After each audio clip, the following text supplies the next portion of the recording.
Is your printer spitting out pages where the text looks faded, washed out, or barely visible? Don't buy new ink just yet. The fix might be simpler than you think. Here's how to get crisp, dark prints again.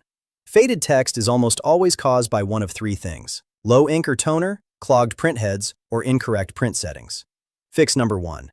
Check your ink or toner levels. On most printers, this is shown on the display panel or in your printer software on your computer. If levels are low, it's time to replace the cartridge. CastleInk has compatible cartridges for up to 70% less. Link in the description. Fix number 2. Run a print head cleaning cycle. On Windows, open your printer's software, go to Maintenance, and select Head Cleaning.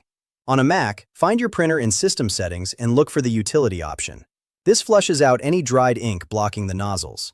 Fix number 3. Check your print quality settings. Open your print dialog, go to Printer Preferences, and make sure the quality is set to Normal or Best, not Draft or Economy. Fix number 4. Shake your toner cartridge.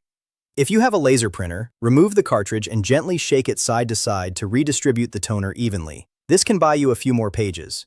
For the best value on cartridges and printers, check out CastleInk in the description today.